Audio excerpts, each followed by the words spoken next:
Amém. A paz do Senhor Jesus para o pessoal do MIT, para a Cida, para a Dona Maria, para a Maria Oliveira. Amém. A paz do Senhor Jesus para vocês. Amém. A paz do pessoal do Facebook, do Instagram, do YouTube. Amém. O pessoal que vai ouvir pelo áudio, né? Amém. A paz do Senhor Jesus. Amém. Hoje a gente vai falar sobre o Salmo 145. É o último salmo. Na segunda-feira a gente vai voltar para a história, né? Então a gente vai voltar para o livro de Samuel. Na segunda-feira, na semana que vem, a gente vai voltar para o livro de Reis, tá bom? Então hoje é o último salmo que a gente vai estudar. O salmo de hoje é um salmo, né? Muito interessante, né? Nos ensina muito. É um salmo muito consciente. É um salmo, a paz, Elizabeth, o salmo de hoje é um salmo, às vezes eu ouço as pessoas falarem, uma vez eu ouvi uma pessoa falando assim, o filho, né, ela ia colocar o filho na catequese, né, e essa pessoa, ela não é católica. E ela falou, eu vou pôr meu filho na catequese, porque pelo menos ele aprende alguma coisa. Mal não vai fazer. Ele vai aprender alguma coisa. E hoje, nesse Salmo 145, fala sobre isso. Diz que Deus está perto daqueles que o invocam em verdade. O que isso significa? Significa que tem um jeito certo de invocar Deus. Deus não está perto daqueles que invocam Ele com sinceridade. Eu posso estar sendo sincera o maior possível, mas eu estou invocando Ele da forma errada. Ele não estará perto de mim. Porque para Ele estar perto de mim, eu preciso invocar Ele da forma certa. Não existe uma verdade relativa, né? As pessoas hoje em dia, né? A gente está num ponto da sociedade onde a verdade parece que é relativa, né? A verdade para mim é essa, e a verdade para outra pessoa é outra, né? Cada um tem a sua verdade, né? Chegou esse momento da história. Mas a Bíblia não diz isso. A Bíblia diz que só uma verdade. Não existem meias verdades, não existe a verdade depende do ponto de vista de quem vê. Não, a verdade é uma só. Então, existe um jeito certo de buscar a Deus. Não é de todo jeito. Nem todo jeito é verdade. Nem todo jeito é verdadeiro. E se não buscar do jeito verdadeiro, se não buscar do jeito em que está a verdade, Deus não está perto. Ainda que seja um coração sincero buscando a Deus. Mas não foi do jeito certo, Deus não está perto. E é isso que esse Salmo 145 fala, tá? É um salmo bem interessante, né? Pra gente falar um pouquinho sobre isso, né? Existe uma forma certa de buscar a Deus, né? Não são todas as religiões que levam até Deus. Não são todas as formas, não.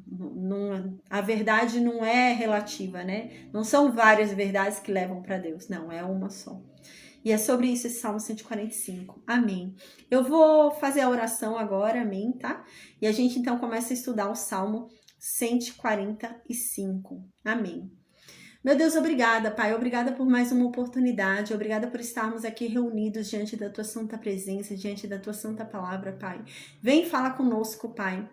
Vem, Pai, com Teu Santo Espírito e nos incendeie, Pai. Em nome de Jesus, Senhor. Vem com Teu fogo, Pai. Amém. Meu Senhor, que todo aquele, Pai, que estiver ouvindo a Tua palavra, que seja convencido dela, que seja convencido da Tua verdade, que o Teu Espírito Santo venha, meu Deus, e convença essa pessoa, que a Tua palavra surta os efeitos que ela tem, meu Deus, porque a Tua palavra é mais afiada do que faca.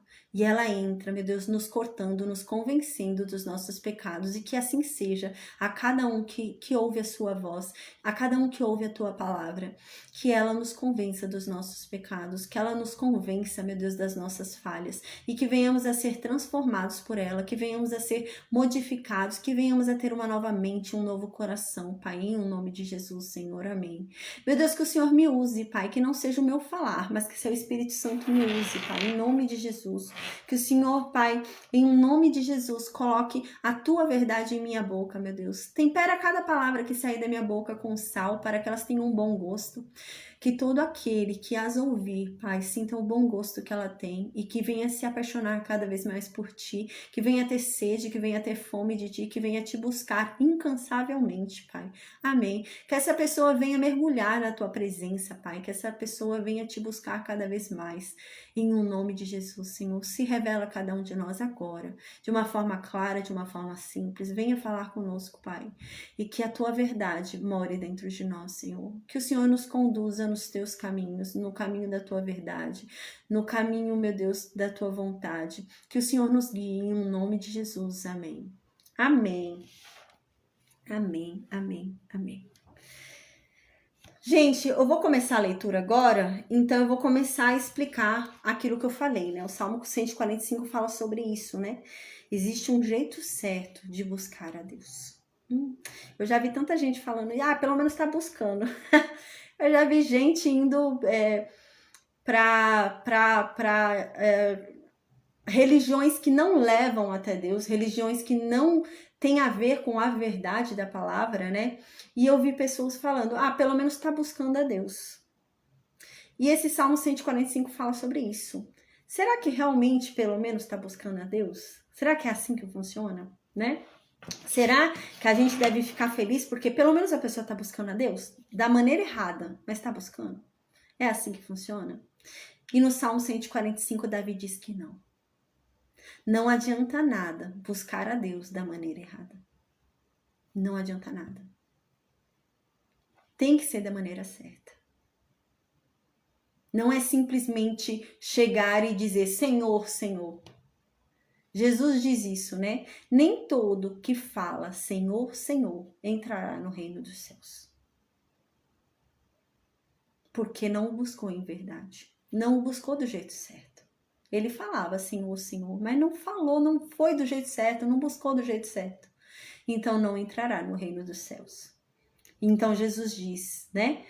E nesse dia eles me falarão, né? Porque eles falavam Senhor, Senhor, eles achavam que buscavam, mas buscavam da forma errada, mas eles achavam que buscavam.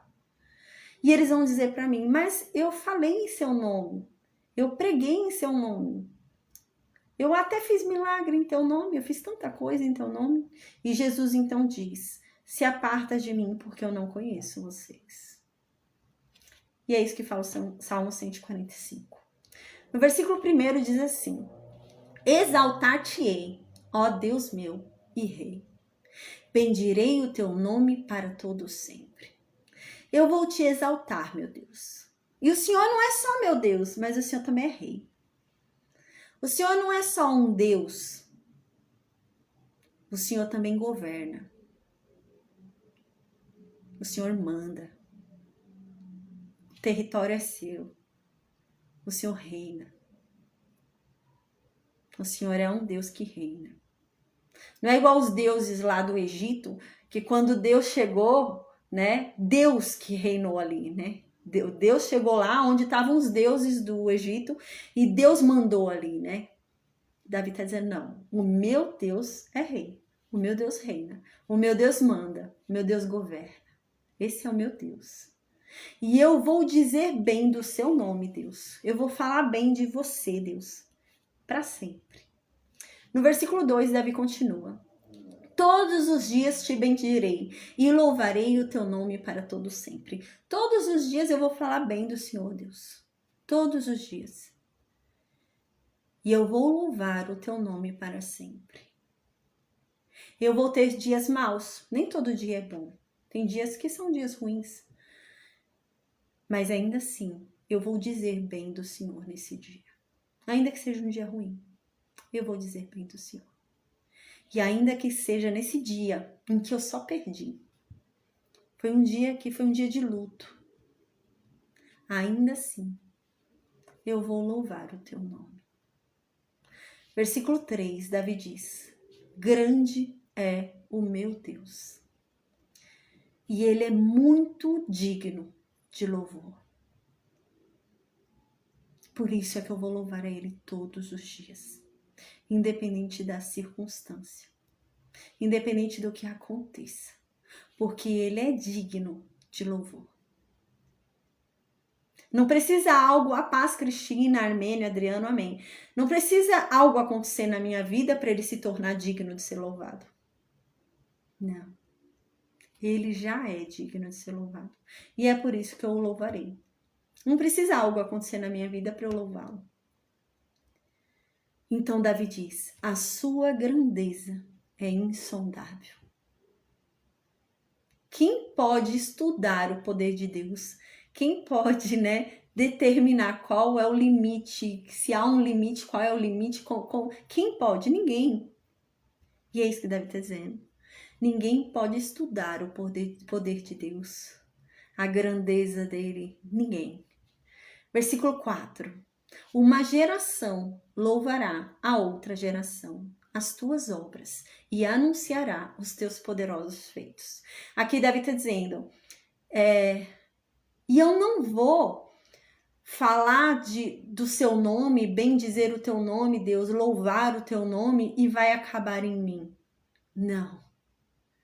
A minha descendência também te louvará. A minha descendência vai conhecer o meu Deus.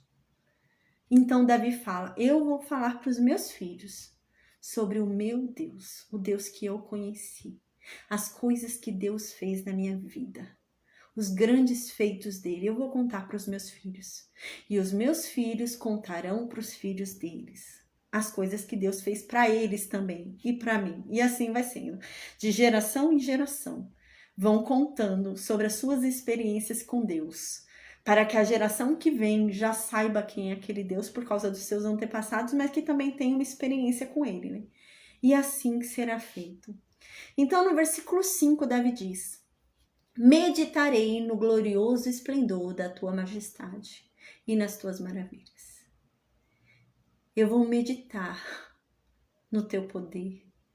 Eu vou meditar nas coisas maravilhosas que o Senhor faz. Eu vou meditar na tua grandeza. Eu não vou ficar meditando no que o Senhor não me deu. Eu não vou ficar meditando nas orações que eu orei e ainda não tive resposta. Davi diz que vai meditar no que já é. Ele vai orar para ter resposta, né? Ele vai orar para que Deus venha e faça o que ele tanto deseja. Mas ele não vai meditar sobre isso. Ele vai meditar no que Deus já fez. Em quem Deus é. É isso que ele vai fazer. Então, no versículo 6, Davi diz: falar-se-á do poder dos teus feitos tremendos e contarei a tua grandeza. Eu vou falar dos teus feitos tremendos. Eu vou falar das coisas maravilhosas que o Senhor já fez. E então, todos conhecerão a tua grandeza. Todos verão quão grande o Senhor é. Versículo 7. Divulgarão a memória de tua muita bondade e com júbilo celebrarão a tua justiça. De geração em geração, nós passaremos a memória da tua bondade. De geração em geração, nós lembraremos o quanto o Senhor foi bom com a gente. Nós falaremos sobre a tua justiça. O Senhor é justo. O Senhor é justo. Se não manifestou a sua justiça agora, ela um dia será manifestada, porque o Senhor é justo. E é isso que nós vamos falar de geração em geração. Sobre um Deus bondoso e justo. Ele não é só bom e nem é só justo. Ele é os dois, bom e justo. Uma pessoa boa demais, ela acaba, fazendo o injusto.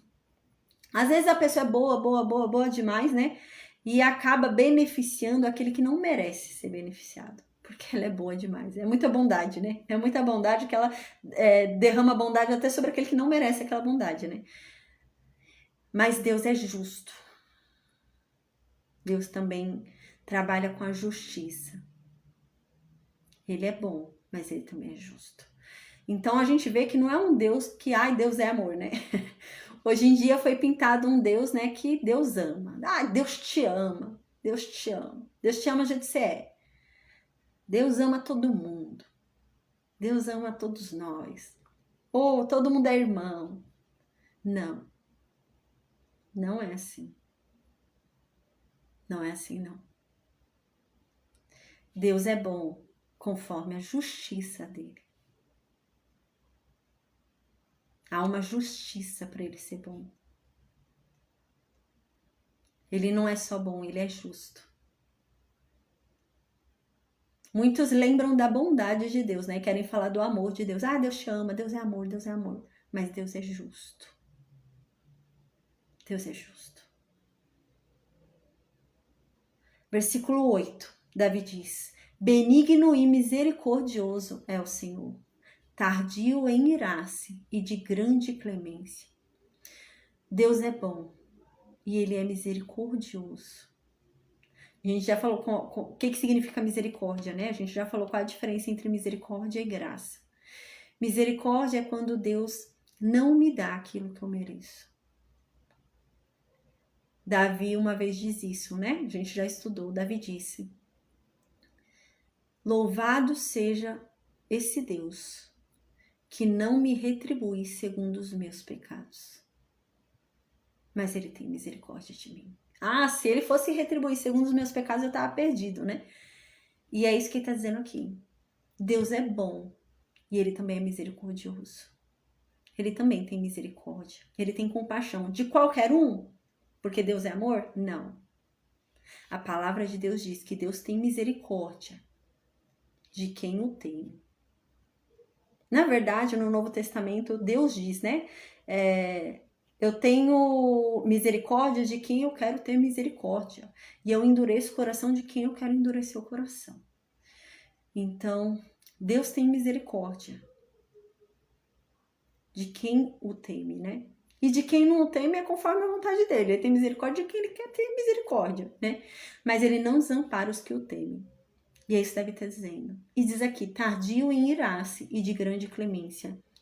Deus, ele não é igual a gente, que perde a paciência logo.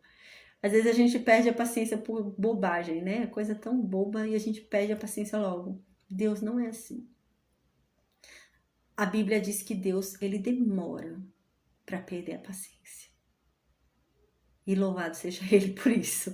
Porque, meu Deus, se Deus tivesse a paciência que a gente tem, a gente estava perdido. Mas a paciência dele é longa. E diz aqui ainda que ele tem uma clemência grande. Ou seja, gente, o nível dele de perdoar é grande. Por isso que ele demora em se irar. Porque o nível dele de perdão que ele libera é muito grande. Então, ainda que eu tenha cometido pecados absurdos, pecados horrendos, coisas horríveis, Deus demora em irar-se. Por quê? Porque o nível do perdão dele para mim ainda é maior. E ele quer que eu me arrependa. A Bíblia diz, né, que Jesus está demorando para voltar, não é porque Deus se esqueceu da gente, não é porque Deus é atrasado, não é por nada disso. A Bíblia diz que Jesus está demorando para voltar porque Deus quer salvar o maior número de pessoas. Então, realmente, ele está demorando por causa disso. Ele quer salvar quanto mais, melhor para ele, né? Então, você vê que o nível de perdão dele é alto, é grande. Ele quer salvar muita gente, né? E é isso que Davi está dizendo. Deus, ele demora para se irar. Ele demora para perder a paciência com a gente. Mas, em compensação, o limite de perdão dele, gente, não há. Jesus diz isso. No Novo Testamento, Jesus diz: só há um pecado que Deus não perdoa. Só um. De resto, gente, não importa o que você fez na sua vida, Jesus perdoa qualquer pecado. Só tem um que Deus não perdoa, que é o pecado contra o Espírito Santo. Fora isso, você pode ter matado, pode ter se prostituído, pode ter gente feito o que for, horrores, sabe? Coisas assim que até a gente fica até assim de falar, né? Às vezes a gente fala, fica até meio assim. Veio até coisas na minha cabeça horríveis, mas eu não consigo nem falar, de tão ruim que é. Mas a palavra de Deus diz que Deus perdoa. Deus perdoa qualquer pecado. Porque aqui, como Davi está dizendo, maior é a capacidade de Deus de perdoar do que o envolvimento dele em se irar. Ele quer perdoar. Ele não quer castigar, ele não quer se irar, ele quer perdoar. Mas haverá um dia em que esse tempo acabou, né? Hoje a gente vive na graça, mas a graça não é eterna, né? Há um prazo de validade. Então, eu tenho que buscar o perdão de Deus da forma certa. até essa data. Se eu não busquei, já era. Já perdi a chance, né? Jesus voltou, eu não busquei o perdão de Deus, já era. E a gente vai ver agora que eu não posso buscar a Deus de qualquer forma, né? Foi o que eu disse agora há pouco, né? Eu já ouvi muita gente falando, o importante é que ele está buscando a Deus, né? Não, não é importante isso. Existe um jeito certo de buscar a Deus, não é de qualquer forma. Então, se você buscar a Deus do jeito errado, não adianta nada. Existe o jeito certo de buscar a Deus. Então, no versículo 9, Davi diz: O Senhor é bom para todos, e as suas ternas misericórdias permeiam todas as suas obras. Aqui Davi está dizendo que a misericórdia de Deus alcança todas as obras dele. Não só os justos, não só os que o buscam, não só os que temem a ele, alcança todos. Por isso que no Novo Testamento questionam, né? Mas como assim? Como é? Qual que é o parâmetro para Deus dar misericórdia para aquele ímpio e para o outro tornar o coração dele mais duro, né? Então a Bíblia diz: Deus tem misericórdia de quem ele quer ter misericórdia. E Deus endurece o coração de quem ele quer endurecer o coração. Não tem explicação. É Deus que sabe. E é isso aqui. A misericórdia de Deus alcança até os ímpios. E qual que é o critério? Não sei. Deus tem misericórdia de quem ele quer ter misericórdia. É isso que a Bíblia diz. E diz aqui, o Senhor é bom para todos. Por que isso é tão importante? O Senhor é bom para todos, né? Porque assim como Deus permite que todos experimentem o mal, né? Porque Deus permite ainda hoje que todos experimentem o mal em suas vidas, para que nós saibamos qual que é o reino que Satanás queria pra gente. É esse reino de sofrimento. Por isso que Deus permite que a gente sofra, né? Que essas coisas ruins aconteçam, pra gente experimentar como que é o reino que Satanás queria pra mim. É esse. Mas, ao mesmo tempo, Deus também permite que nós experimentemos o reino que Ele quer para nós, que é o reino de bondade.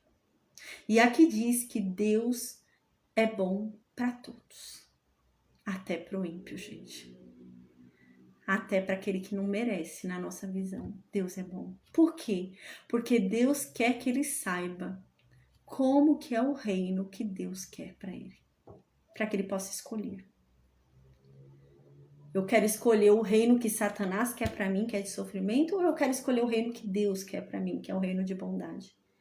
Até o ímpio. Então Deus dá essa experimentação para ele da bondade, para que ele possa decidir. Então no versículo 10, Davi diz: Todas as tuas obras te renderão graças, Senhor, e os teus santos te bendirão. Realmente, haverá um dia em que na Bíblia diz que todo joelho se dobrará e toda língua confessará.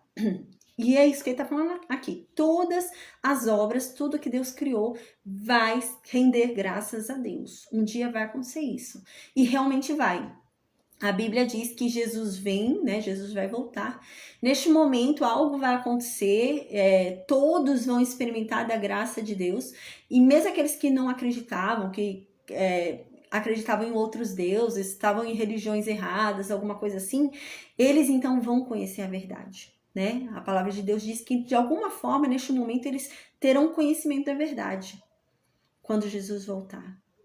E então, neste momento, eles de bom grado, de boa vontade, de livre e espontânea vontade, né? Não é pressão não, livre e espontânea vontade, eles vão se ajoelhar. Não é Deus que vai obrigar eles a ajoelharem, eles não vão ajoelhar obrigados, não. Eles vão querer ajoelhar.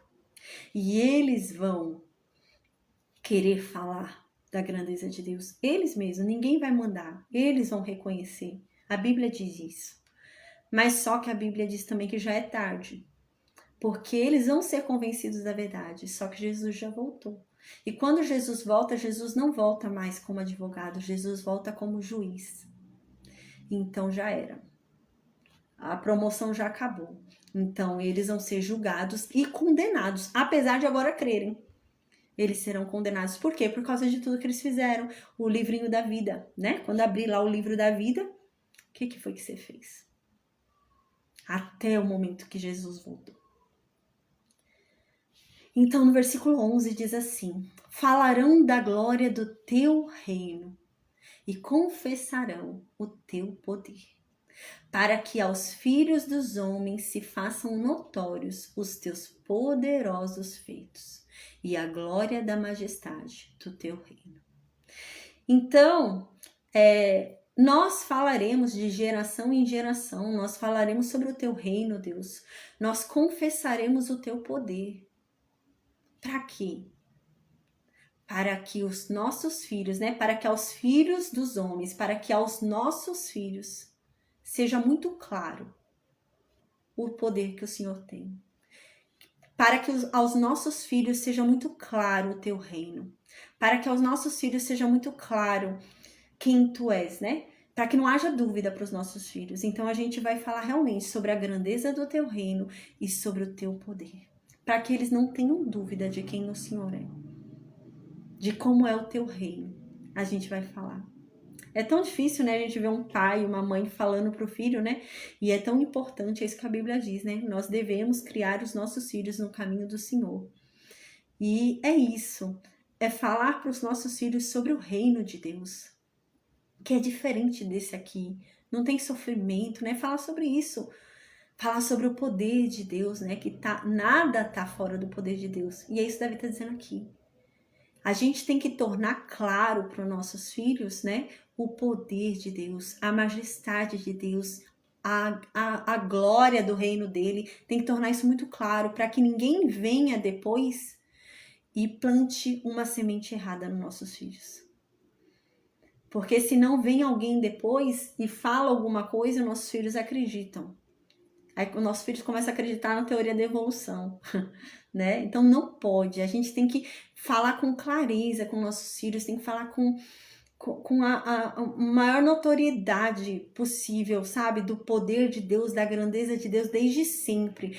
Para que quando alguém vier com uma outra doutrina, uma doutrina falsa, vier falando alguma coisa, nossos filhos digam não. E falem sobre o Deus que eles conhecem. É isso que a gente tem que fazer. Porque senão chega um monte de gente e vai falando. Eu cresci num berço, que minha mãe era católica não praticante. Aí ela acreditava em santos, não sei o que, ela me fazia orar o Pai Nosso e a Ave Maria, de cabeça. Todo dia, tem que orar para você dormir bem. E era esses santos, sabe? São Longuinho, pular para São Longuinho, essas coisas, tudo isso é pecado, viu, gente? É demônio. Você pular para São Longuinho para você achar alguma coisa dentro da sua casa, você tá pulando para um demônio, tá? Então, eu não sabia disso. Eu cresci numa casa assim, Então eu pulava, gente. Eu vou ser sincera, eu pulava, eu não sabia. Eu orava Ave Maria, rezava Ave Maria, falava os negócios, fazia tudo isso. E eu não sabia, Minha mãe nunca me instruiu. Minha mãe falou assim o básico, Deus é importante, E me jogou lá o Pai Nosso para eu decorar, Eu e minha irmã, ela fez a gente decorar o Pai Nosso, fez a gente decorar a Ave Maria, Ela só não fez a gente ver aquele negócio de terço lá, porque ela não sabia, senão ela já fez também. Mas ela não ia, Ela não ia para a igreja católica nem nada, mas ela acreditava muito nisso. Aí ela pôs isso na nossa cabeça, a gente cresceu com isso. E a gente sabia que Deus era importante, só que a gente não sabia como buscar esse Deus, Então no início a gente ia na igreja católica, às vezes na missa lá, a gente não entendia nada, gente, tinha que ler aquele papel, ficar repetindo, e a gente não entendia nada que tava falando ali em cima, não vinha nenhuma mensagem assim, era só umas cantorias, a gente não entendia nada daquilo. Com o passar do tempo, a gente começou a conhecer outras pessoas, eu e minha irmã, E essas pessoas começaram a levar a gente por religiões. Por quê? Porque nossa mãe não ensinou pra gente. Então as pessoas chegavam para mim, quando você não conhece a verdade, você é obrigado a acreditar no que te dizem. Então eu não conhecia a Bíblia. Então eu era obrigada a acreditar no que me diziam. Aí chegou uma pessoa uma vez lá, nossa gente, eu já andei pelo espiritismo, já fui não sei aonde, E então a pessoa chegava para mim e falava que aquele lugar era onde eu ia encontrar Deus, eu ia. Na minha ingenuidade, eu achava que eu ia encontrar Deus ali.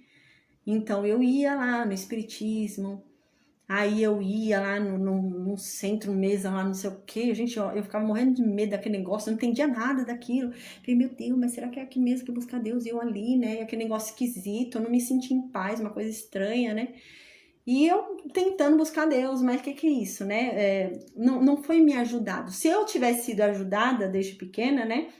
Eu não teria sido iludida, né? Não teria andado em tantos lugares aí que eu não precisava ter andado, né? Mas assim, minha mãe, coitada também, ela também não teve nenhuma orientação, né? Da parte da minha avó, também não teve. Então, que façamos a diferença nós agora, né? Então, se nós temos essa oportunidade agora de conhecer a verdade que nossos pais não tiveram, então vamos fazer diferente da nossa geração em diante, né? A palavra de Deus diz, né, que Deus abençoa até 1000 gerações daqueles que o buscam. Então, se nós começamos a buscar ele agora da forma certa, da forma correta, ele vai abençoar até 1000 gerações nossa. Mas para isso, a gente tem que ensinar a próxima geração. Porque senão vai acontecer igual aconteceu com Salomão. Salomão, ele pecou contra Deus. E Deus dividiu o reino por culpa de Salomão. Né? Salomão desagradou muito a Deus. Salomão chegou a adorar outros deuses, a servir outros deuses. Por quê, gente? Não vou falar que é a culpa de Davi, né? Mas ele se deixou levar por aquele monte de mulheres, né? Ele acabou indo, cedendo ali para uma das religiões delas. Mas a gente tem que ter esse cuidado. Se a gente não ensina direito para os nossos filhos, vem alguém de fora e ensina o errado. Então a gente tem que, às vezes a gente fica meio assim, né? Ai, mas eu vou falar sobre isso com meu filho. Saiba que se você não falar, um lá de fora vai falar. E vai falar do jeito errado. Vai falar do jeito traumatizante. Então é melhor você falar. Porque você vai falar com carinho. O pessoal lá de fora não vai ter carinho para falar com seu filho. Então, no versículo 13, né, Davi diz: o teu reino é o de todos os séculos, e o teu domínio subsiste por todas as gerações. O Senhor é fiel em todas as suas palavras e santo em todas as suas obras. Aqui ele está dizendo, o reino de Deus dura para sempre. O reino de Deus não é igual, por exemplo, o reino de Salomão, que tem um tempo determinado, ele morreu, acabou o reino dele. Não é igual o reino de Davi, morreu, acabou o reino dele. Não, é isso que Davi está dizendo aqui, o reino de Deus dura para sempre. Dura por séculos e séculos e séculos e séculos. E aqui diz, e o domínio dele subsiste por todas as gerações. E ele não tem um reino falso, igual era o filho de Saul, né? A gente estudou que tinha um filho de Saul, né? Esbocete, que ele, parece que ele não reinava direito, né? Na verdade, quem reinava era Abner, né? Quem mandava ali era Abner. Esbocete só estava no trono para enfeitar. E aqui Davi está dizendo, não, ele domina. Deus, ele não está enfeitando o trono, ele domina. Não é que ele está sentado no trono e abandonou esse mundo. Não, ele domina. Até quando? Para sempre. E aqui ele diz, Deus é fiel em todas as suas palavras. Amém, glória a Deus. Deus cumpre tudo o que ele diz. Se Deus prometeu alguma coisa na Bíblia e ela cabe para você, para sua vida, você invoca isso. Você fala, Deus, o Senhor é fiel em todas as suas palavras. Então cumpra sobre mim o que o Senhor disse, porque foi o Senhor que disse, ó. Tá aqui, ó, na Bíblia, a tua palavra. E o Senhor é fiel a ela. Então cumpra na minha vida em nome de Jesus, Deus. O Senhor precisa cumprir. O Senhor ama a si mesmo, por amor a si mesmo, cumpra isso na minha vida, Deus, porque foi o Senhor que disse, não fui eu, foi o Senhor. E Deus cumpre. Né? Às vezes Deus cumpre até meio irado, né? Igual foi o caso lá de Israel, lembra? Israel, quando estava no deserto, eles iam para Canaã. Deus fez esse povo entrar lá em Canaã meio irado já, Deus estava irado. E Deus falou, ó, tô fazendo vocês entrarem aí, não é porque vocês merecem, não. É porque um dia eu disse. É por amor a mim mesmo. É porque um dia eu falei, então eu vou cumprir. Mas não é porque vocês merecem, não. Mas por amor a mim mesmo, por amor ao que eu disse, eu vou fazer. Então a gente pode falar isso. Deus, o Senhor um dia disse, olha Deus, está aqui na tua palavra. O Senhor um dia disse isso, isso e isso. E eu tenho direito a isso, Deus. Então por amor à sua palavra, por amor a si mesmo, Deus, cumpra na minha vida o que o Senhor um dia disse. O que o Senhor um dia prometeu. Amém. E aqui diz, e santo em todas as suas obras.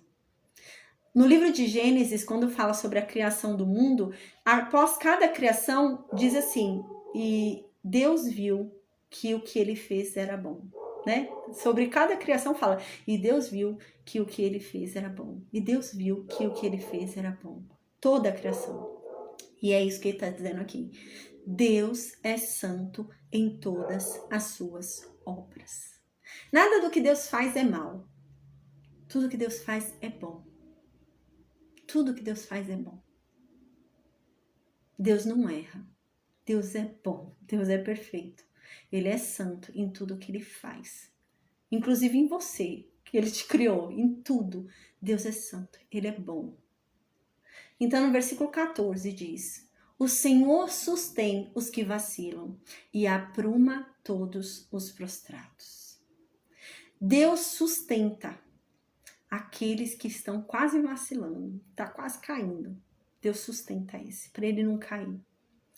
E Deus apruma todos os prostrados.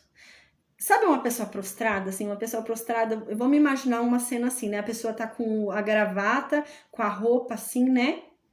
Social, né? Calça social, tudo. E a pessoa tá prostrada. O que significa isso? Ela tá desiludida, né? Ela já não sabe o que fazer da vida dela, tá desiludida, tá decepcionada. Então, essa pessoa já não tá mais nem aí pra aparência dela, não tá mais nem aí pra nada, ela tá desiludida da vida. Então, a gravata dela tá torta, a blusa dela tá pra fora da calça, ela tá toda gente desarrumada, toda doida, né? E aqui tá dizendo que Deus vai e ajeita essa pessoa. Deus vai e coloca a roupa dela pra dentro, ajeita a gravata, deixa ela bem arrumadinha. E isso é uma poesia, né? Então quer dizer que Deus levanta, né? Deus tira aquela decepção da nossa vida, né? Deus nos levanta, né? A gente tá ali decepcionado, caído, depressivo, triste, mas Deus vem e nos levanta, né? Deus vem e nos apruma, né? Deus vem e nos ajeita. Aí no versículo 15 diz assim: em ti esperam os olhos de todos, e tu, a seu tempo, lhes dá o alimento. Todo mundo espera em Deus. Todo mundo, aqui está dizendo, os olhos de todos esperam em ti. Nossa, mas que estranho, o olho do ateu espera em Deus? Como assim, se o ateu rejeita Deus? Sim, ele espera em Deus sem saber que ele espera em Deus. Ele pode achar que não, entende? Ele pode se recusar a aceitar Deus. Ele pode se recusar, falar, não falo com Deus. Mas o fato é que tudo que está acontecendo na vida dele, tudo que acontece na vida dele vem de Deus. O ateu tá esperando ter saúde, né? O ateu tá esperando que a mulher dele engravide, né? Ele tá esperando aonde? Em Deus, sem ele saber. Ele espera em Deus, né? E é isso que tá dizendo aqui. Todo mundo espera em Deus. Até os que ainda não têm consciência disso, esperam em Deus. Então vem aqui e diz, e Deus faz. Quando que ele faz? No tempo dele. Não é no nosso tempo. Deus vem e faz no tempo dele. Versículo 16. Abres a mão e satisfazes de benevolência a todo vivente. Então Deus quando faz, Deus quando vem, é no tempo dele, não é no nosso. Mas quando ele faz, ele abre a mão e vem com a mão cheia. Ele vem com a mão cheia e enche a gente de bondade, isso está dizendo. Às vezes a gente acha que Deus está demorando, né? Mas quando ele vem, né? Isaac orou por Rebeca, né? Rebeca era estéril. Isaac orou por Rebeca por 20 anos. Orando. 20 anos sem parar, orando. Então, quando Deus veio com a mão cheia, a mão aberta. Foi logo gêmeos. A estéril teve gêmeos, né? Israel e Esaú. Israel e Edom, né? Jacó e Esaú. E é isso que está dizendo aqui. Quando Deus vem, quando Deus faz, ele vem com a mão cheia. Versículo 17. Justo é o Senhor em todos os seus caminhos, benigno em todas as suas obras. Deus é bom em todas as suas obras. Sabe aquela coisa que vem escrita na Bíblia? Tudo coopera para o bem daqueles que no Senhor esperam. É isso. Deus é bom em todas as suas obras. Deus é bom em tudo que ele faz. Tudo vai cooperar para o bem daqueles que temem a Deus. Agora pode estar indo tudo mal, agora pode estar indo tudo ruim, você pode estar de luto, pode não estar entendendo nada, né? Pode estar no fundo do poço. Mas a Bíblia diz que tudo coopera para o bem daqueles que em Deus esperam. Tudo vai cooperar, até esse mal. Tudo vai cooperar. Assim foi na vida de José, né? Todo aquele mal que aconteceu na vida dele cooperou para ele ser um bom governador. E aqui diz: justo é o Senhor em todos os seus caminhos. Eu tenho que entender que as obras de Deus são boas. E eu tenho que entender que o caminho dele é justo. Ainda que não seja o caminho que eu queria. Ainda que seja o que eu não queria, né? Ai, se eu pudesse escolher, eu não teria vivido isso que eu vivi, né? Se eu pudesse escolher, eu não teria sofrido isso que eu sofri. Sim, mas eu tenho que acreditar que os caminhos de Deus são justos.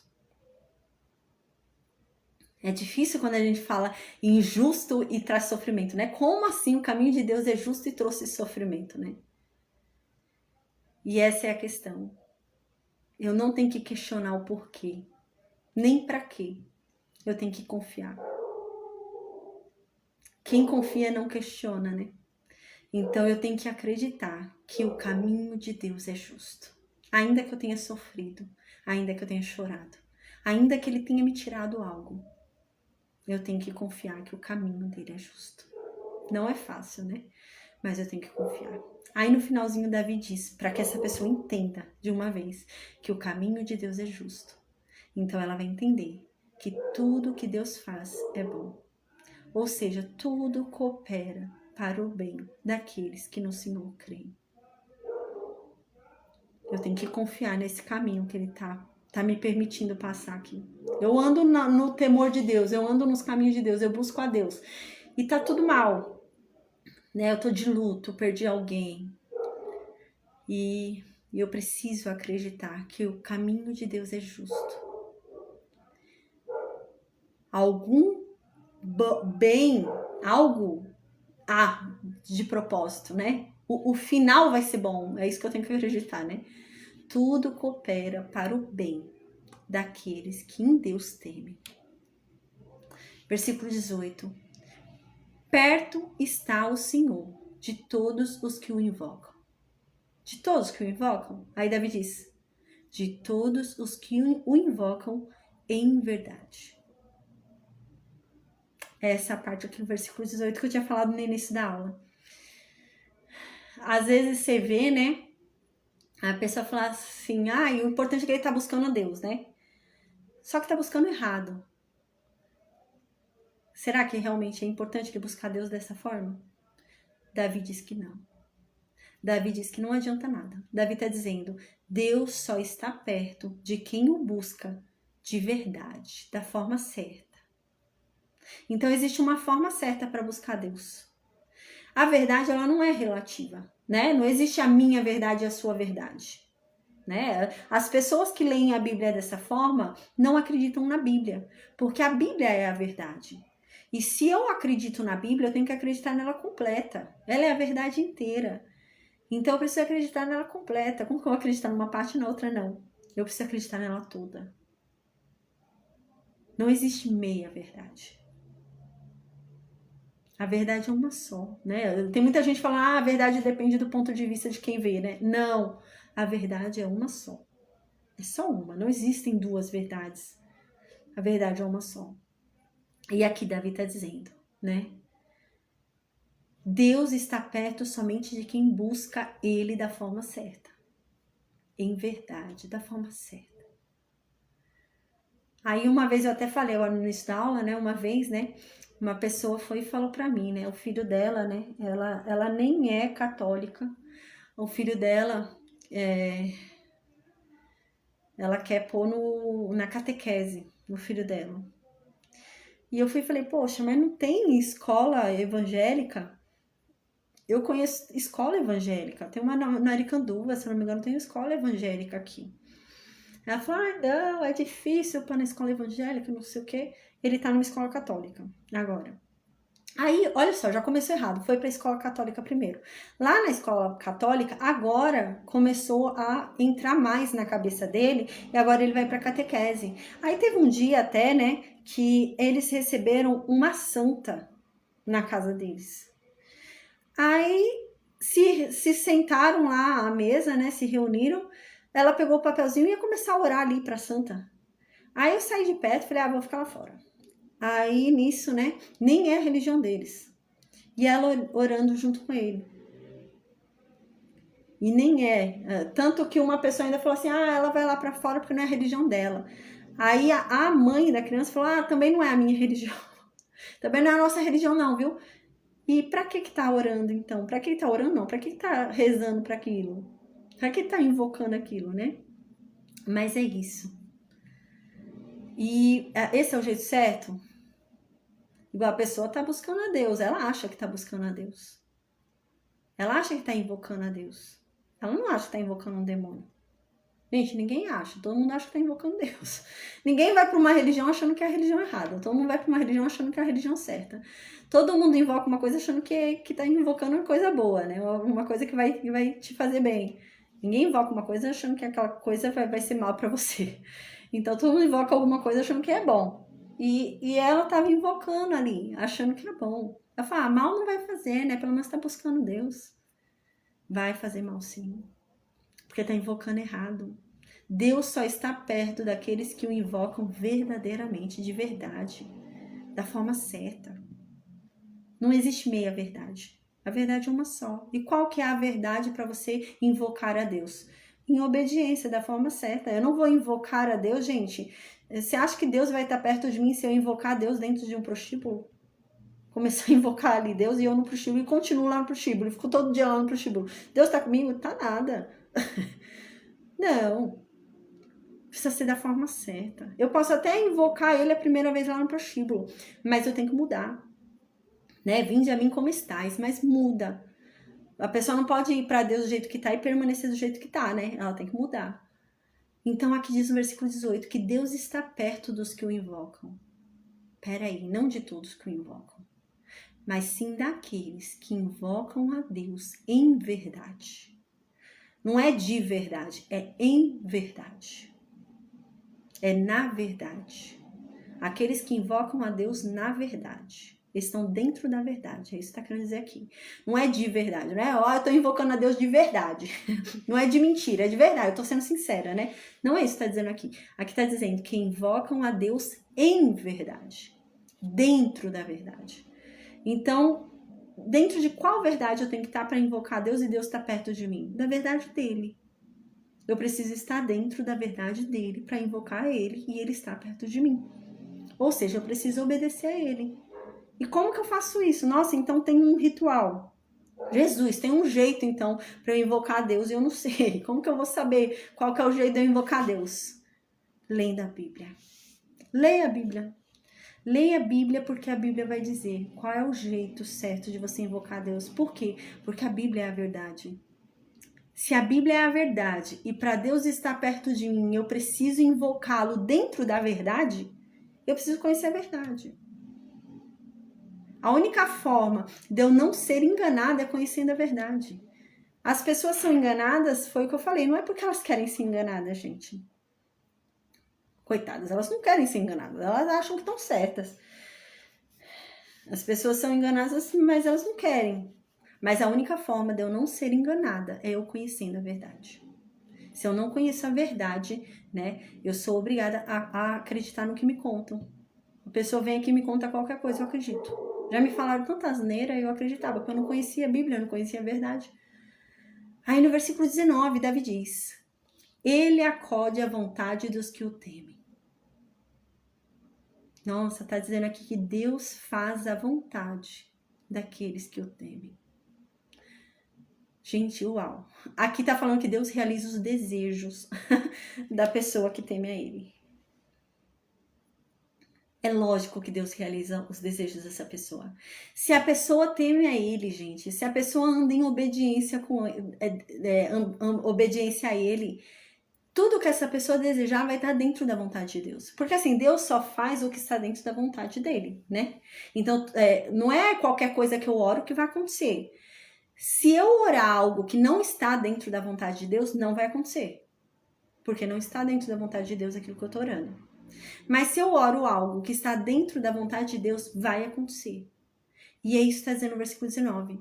Deus realiza os desejos daquele que o teme.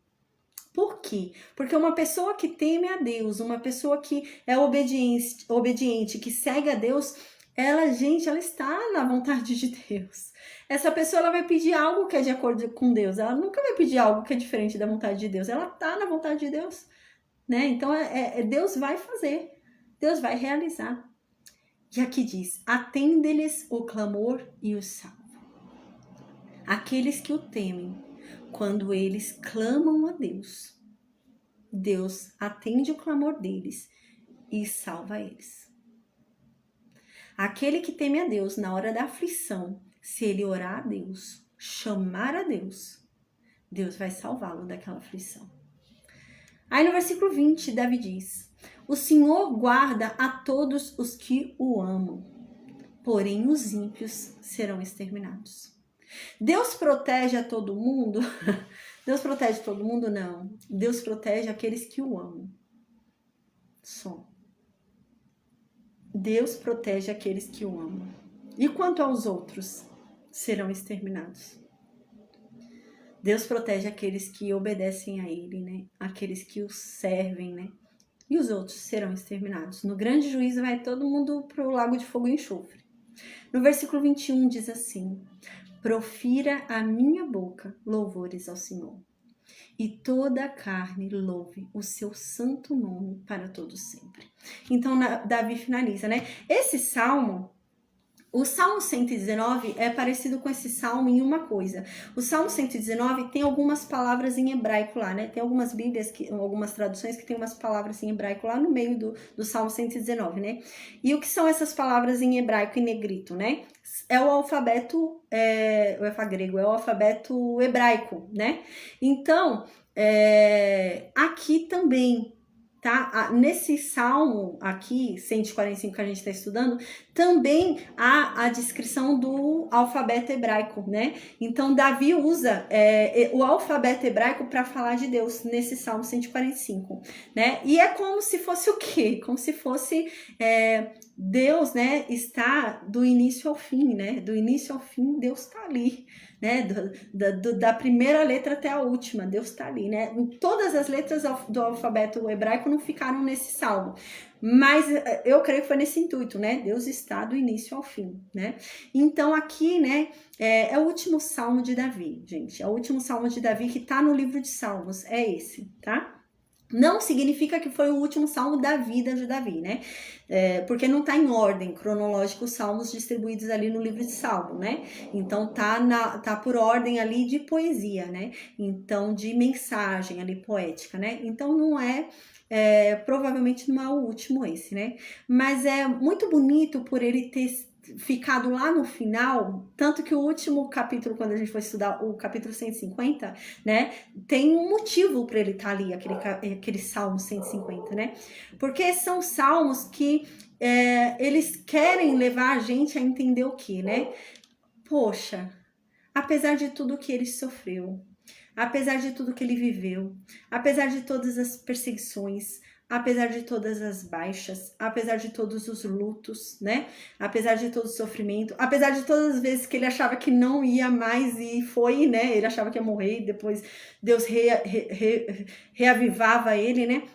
Apesar de tudo isso, apesar das noites escuras, apesar das noites sombrias, apesar de tudo isso, né? Essa é a impressão que dá para quando ele finaliza ali no Salmo. Deus tem que ser louvado. Deus tem que ser louvado independente da circunstância. E é isso que no versículo 21 ele diz.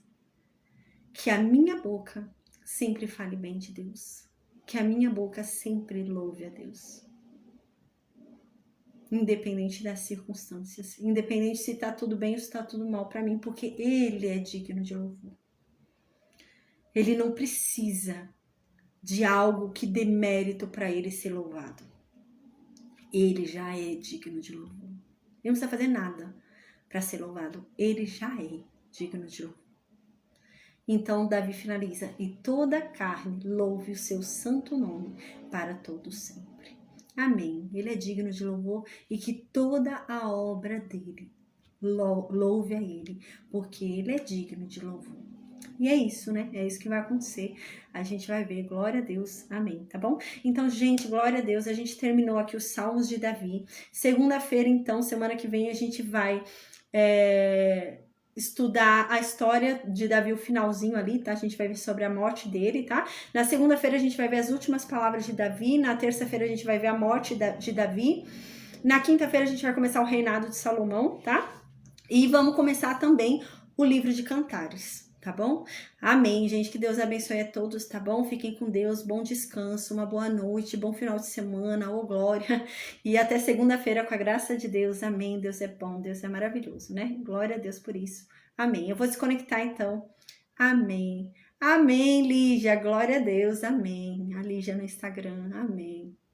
Amém. Que a nossa boca sempre fale bem de Deus. Amém. Porque Deus é digno, né?